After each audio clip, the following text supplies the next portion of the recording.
everybody, thank you so much for clicking on this video. We are back with another episode of the Fit Down Chat, and we have a very special guest today, Ms. Roxy Jones. Hey, I'm excited to be here.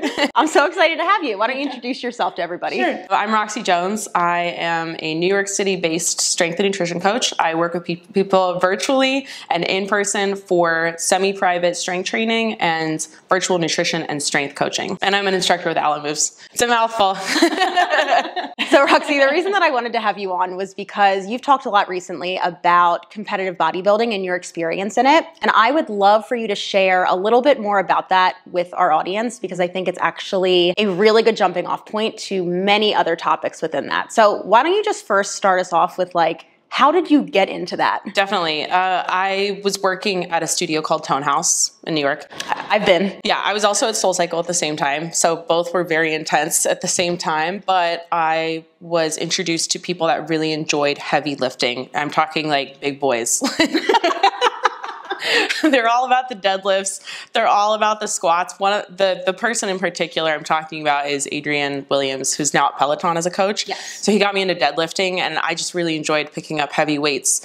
But through the Tone House community, there was a client, her name is Danny Boz, and she was already doing competitive bodybuilding in the bikini category in particular. So I watched her transform from her beginning cutting phase to the final show. And I went to her show, and I saw her get up on stage, and just to see her whole body completely transformed and shredded, I was in awe that you could manipulate the body to do that just with training and nutrition. It was fascinating to me. I hadn't really done anything competitive before. Like I always came up short in everything that I did from middle school to all the way up until high school. And I thought, I'm just going to try this out. I want to see if I can do this. It sounds like a real challenge. And I love signing up for adventures without thinking about the consequences. I'm like, yeah, let's do it. So I hired her coach. And that's how it started. I know that you said you hired a coach and you adjusted your workouts and your nutrition. Yeah. Can you tell us briefly, what does that look like? Because I know you also said there's a cutting phase, a building phase. Give us the general overview. So I hadn't really gotten much experience with lifting before. I had experience in going to boot camp classes, doing HIIT workouts. My understanding of strength training wasn't following a program. Mm-hmm. And I wasn't aware of my habits around food either. So I was eating whatever I wanted, basically. I was so skinny from just cycling all the time. So I was eating whatever without any macros or calories in mind. So I shifted from sometimes strength training maybe once or twice a week to 6 times a week. So I was doing 2 leg days, 2 push days, and 2 pull days. That was a lot, on top of teaching at both studios. That's a lot. Yeah, it was a lot. I think I was doing 20 sessions altogether between Tone House and SoulCycle. And keep in mind, I had to do the workouts at SoulCycle. Yeah. So I was working out 18 workouts, 12 cardio sessions. So I got really shredded in maybe 2 or 3 weeks. And to be clear for our audience, do you recommend that? No. Thank you. I don't recommend that. Click off the video right Don't do that. No. Absolutely not. Because it was just, I think leading up to the starting point of it, because I was already discussing with my coach whether or not I should do it, I was concerned about how much muscle I had. Mm-hmm. Seeing other competitors on stage and how little I had, I was telling him, I don't know if I should do it. And he was kind of like, you know what, if you're in the right headspace for it and you want to do it now, let's just go.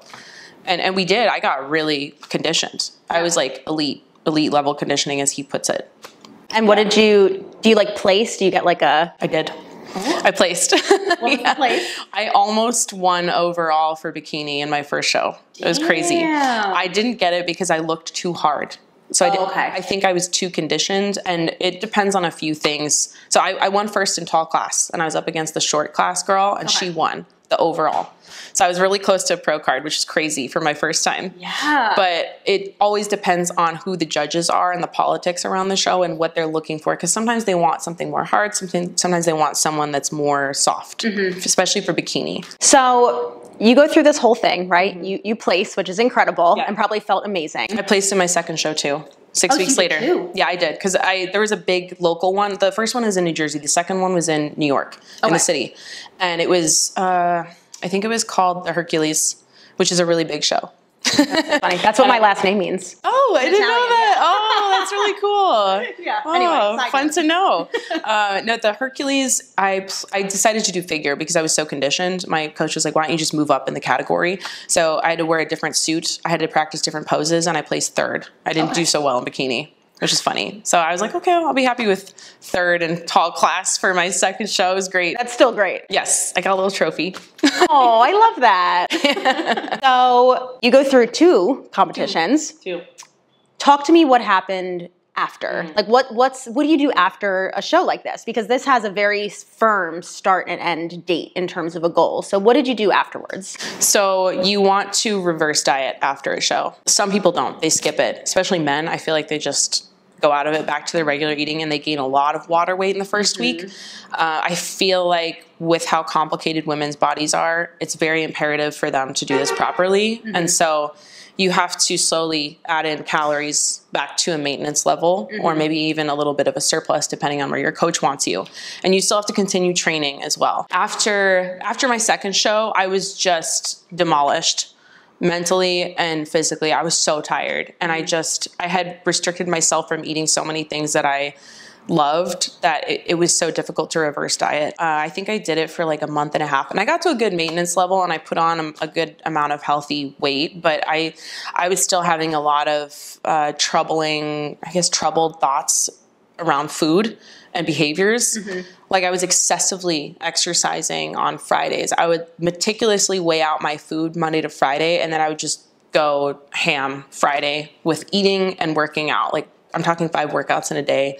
And then I would plan like where I was going to eat in the city because I had been holding off for so long and I just wanted to break loose. It was not healthy. It wasn't good. It sounds like there was just a lot of, not to diagnose anybody, but like just very obsessive and controlling thoughts around nutrition and exercise. Yeah, but I think it depends on the person, what kind of person they are to begin with. I tend to lean on the more obsessive side of things.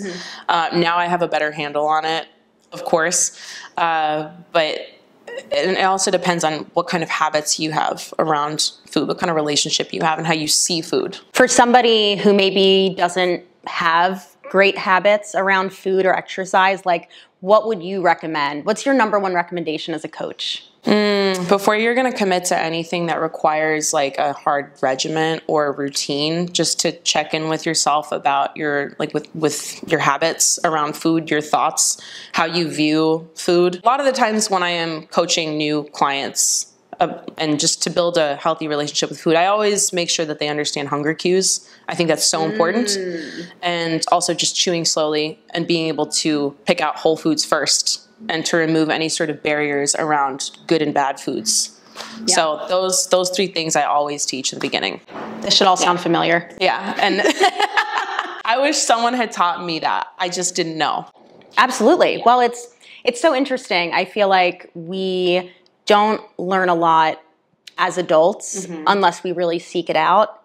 Even the bare minimum of like how to nourish our bodies, but also how to identify, are we hungry? Are we full? You know, can we eat slowly without distraction, chew our food? All of these things are really basic, but they're the foundation to build upon if you want to take on a higher goal like competing in a competition. So it's all super important to build that foundation first. Yeah, agreed. So my 2 favorite fun questions to ask everybody who's come on this, all 2 people so far. Okay. What is your fitness marketing pet peeve?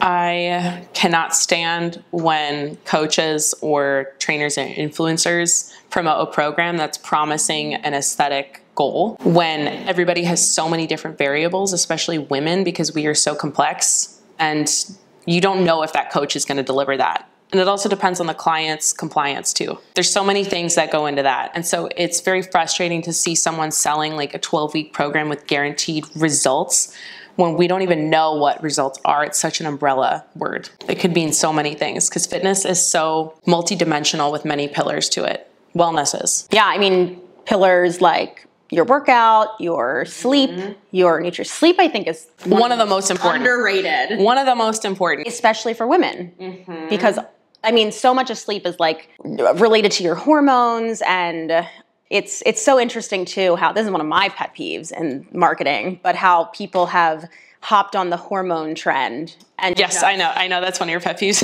run with it.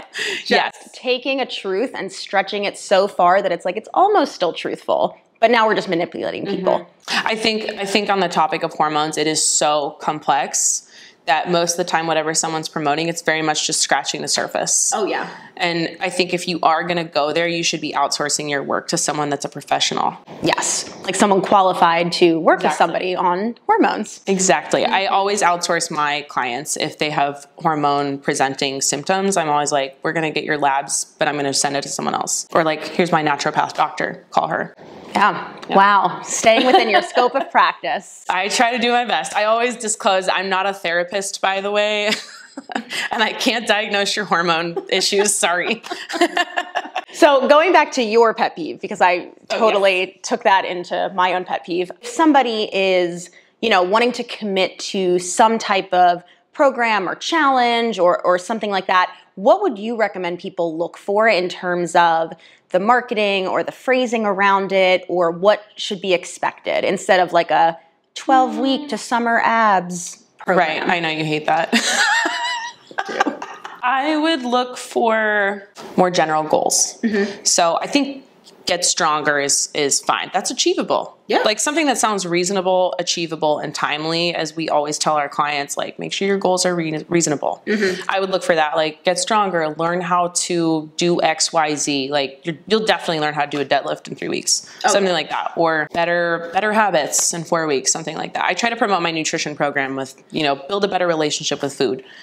Not guaranteed, but I think you'll get something out of it in 4 weeks for sure. Yeah. And we kind of talked about this beforehand, before we started shooting, but a lot of those foundational habits might lead to the aesthetic goals that people are looking for. Exactly. If you focus on a really solid foundation, everything else is going to start to fall into place. It's just going to take time and consistency. Yes. I've gotten messages weeks later or months later from clients that have taken my 4-week nutrition program, and they say, I stuck to my habits. I feel so much better. I'm hitting PRs with my lifts and my clothes are starting to fit better. So like, it just goes to show that the habits make a difference. Foundation makes a difference. But foundation isn't sexy, so it doesn't. It's not. It does not sell, no. But it is what works long term. Exactly. Last fun question. What is the exercise that you love to perfect with all clients across the board? The deadlift, particularly the trap bar deadlift. Ooh, I just started implementing that in my programming. Yes. Yeah. I'm obsessed. I know, because you feel like a Wonder Woman. Yes. You like stand up with heavy weight and you're like, oh, I'm a badass. It's awesome. So obviously it's a great exercise to perfect because it makes you feel like a badass. What are some other reasons that you love working on deadlifts with people? It's full body. You have to have a lot of tension, which is one of the biggest difficulties I have with teaching it. And tell people what you mean by tension. So when it comes to tension or mechanical tension, that's how you're really going to get the most out of your lifts, is if your muscles are engaged. So just making sure your body is as tight as possible, and also it's going to prevent injury, which is very big with deadlifts because it's so easy for someone to pull their back. And it's going to help you do other exercises better or see more progress. You'll be able to lift more weight the more tension you have. I always tell my clients that. But I think the hip hinge is so important because it just relates to so many activities that we do, just bending over and picking things up off the floor. I feel like that's why a lot of older men get hernias. Should have done your trap bar deadlift. Should have done leg day. Should have done leg day, exactly. So that's why I feel like it's so important. But I think it just really hits head to toe because you really need so much upper back tension in the armpits and the lats. And then you can either make it more quad focused or you can do more glute focused. It's versatile because you could also do unilateral, there's so many different variations. Yeah, that's why it's great. So Roxy, why don't you tell us a little bit about where everybody can find you in terms of social media, where they can work out with you, your nutrition program, all the good stuff. So to find me on social media, you can find me on Instagram. I tend to post more often than TikTok, which requires 3-4 posts a day. And my website as well. But if you were interested in training with me in person, you can find me in my semi-private coaching groups. And it's usually 4 per group. And most of the time it's women only. And we just focus on lifting weights really well. But nutrition-wise, I have been hosting like a small group nutrition course that's 4 weeks long, and I'm only taking a few individuals for strength and nutrition coaching together. Perfect. And Roxy also is a coach on Alo Moves. Yes, yes. If you wanted to take my workouts on Alo Moves, you can find me on the app there. And I also have a 4-week gym guide that's out right now on the app. Amazing. So many options, and none of them are going to get you shredded in 12 weeks. So yes. or promote it that way. Well, Roxy, thank you so much. Thanks for having me. This is fun. Yeah. Great. Amazing. Cool. Yay. That was so fast. I know. I thought that was like 30 minutes, 20. Yeah. What did we do? Yeah.